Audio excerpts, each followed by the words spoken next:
India is facing its worst ever water crisis. By 2020, groundwater in 21 cities will be fully depleted. 70% of water supplied to households is contaminated, says a government report. America withdraws from the United Nations Human Rights Council, calling it a cesspool of political bias. Is the criticism of the UN body valid?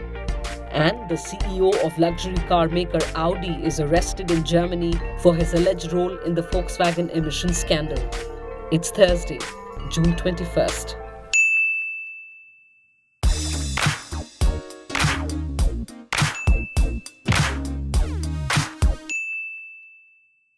How often have you heard it being said that the next world war will be fought over water? It may sound to some like hyperbole, but there is enough cause for alarm. India is suffering from the worst water crisis in its history, and millions of lives and livelihoods are under threat, says a report released by the government's policy think tank Niti Aayog. Currently, 600 million Indians face high to extreme water stress, and about 2 lakh people die every year due to inadequate access to safe water. The crisis is only going to get worse. By 2030, the country's water demand is projected to be twice the available supply, implying severe water scarcity for hundreds of millions of people.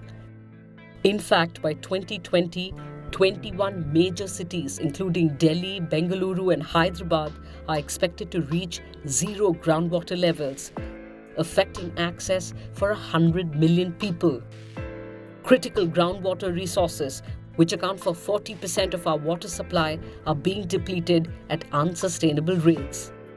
The report underscores the challenges that lie ahead for many Indian cities like Bengaluru by pointing to the worsening water crisis in Cape Town, South Africa. The city was hovering dangerously close to day zero, which refers to the day it runs out of water. It had caused water rationing and civil strife in the city. Additionally, nearly 70% of water is contaminated, placing India at 120th among 122 countries in the Water Quality Index. The crisis is not limited to India. This NASA satellite data shows 21 of the Earth's 37 largest aquifers are being depleted, with 13 being significantly distressed, threatening regional water security. So how have governments responded to the challenge? The Niti Aayog report says that most states have done well in the infrastructure-heavy themes of major and medium irrigation and watershed development. But on critical measures like source augmentation of groundwater, states are lagging behind. And herein lies the problem, as has been pointed out by the Waterman of India, Rajendra Singh, who won the Stockholm Water Prize, known as the Nobel for Water. Singh, who led community-based water harvesting and water management initiatives in Rajasthan, says, governments usually don't support community initiatives. They support contractors, not communities. The government always likes big projects in the name of combating desertification or rejuvenating the landscape, big dams, big canals, centralized irrigation water systems, pipeline drinking water systems. They create new canals even when the old canals are dry. There is no community participation in these projects.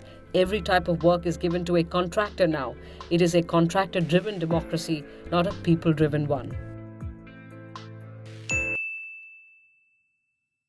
The United States of America has pulled out of the United Nations Human Rights Council, calling it a protector of human rights abusers and a cesspool of political bias. We take this step because our commitment does not allow us to remain a part of a hypocritical and self-serving organization that makes a mockery of human rights.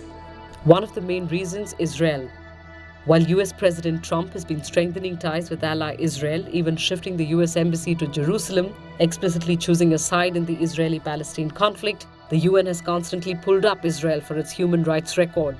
Last month, the Council voted to investigate the Israeli military's killing of 125 Palestinians and the recent violence in Gaza.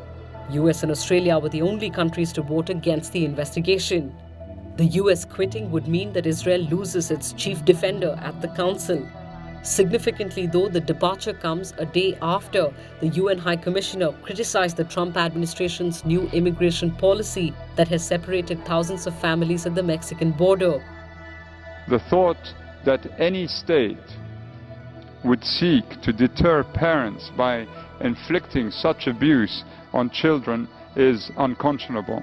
Part of US President Donald Trump's aggressive zero-tolerance anti-immigration agenda involves separating children from parents who face criminal prosecution for illegally crossing the border. Reuters reported that nearly 1,800 immigrant families were separated at the US-Mexico border from October 2016 through February of this year. Separated from their families, these children are sent to a detention facility.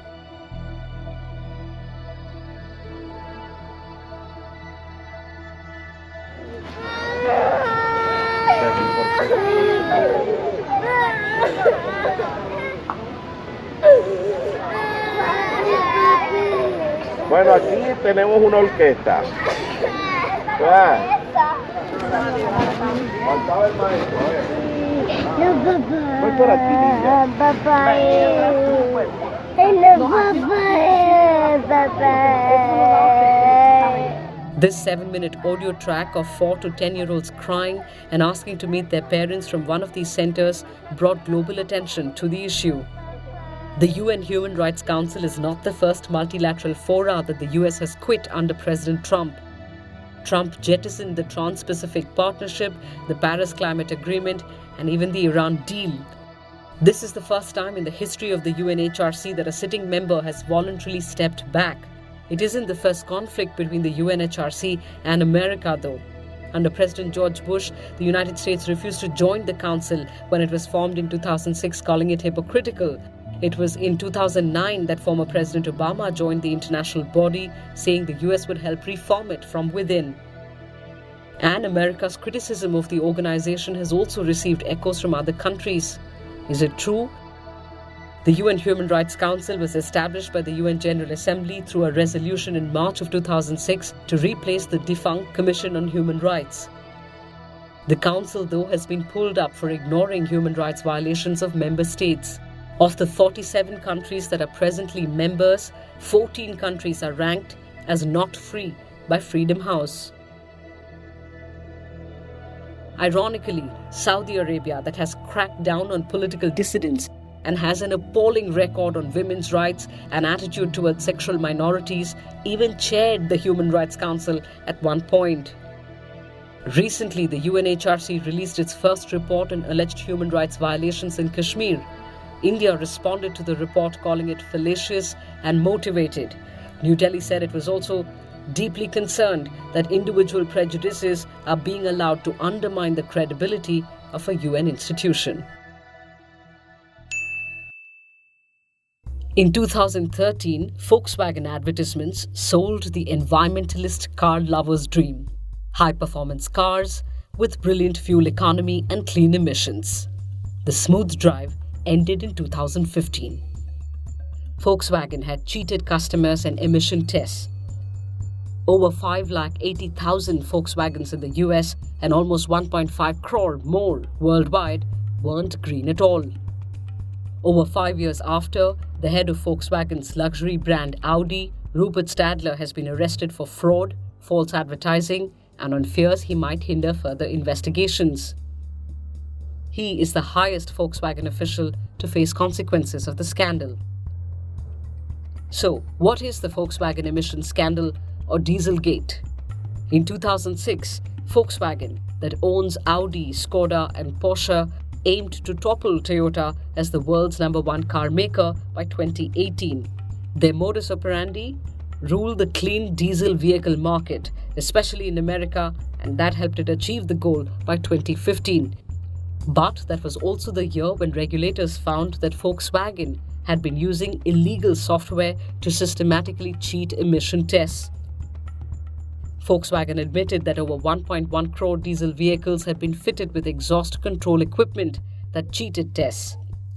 The equipment disguised that the cars were emitting 40 times the permissible levels of 2 nitrogen oxides that are known causes of smog, respiratory disease, and premature death. Initially, Volkswagen insisted the fraud was planned and pulled off by rogue engineers, but increasingly it has emerged that this was part of a larger plan involving top officials.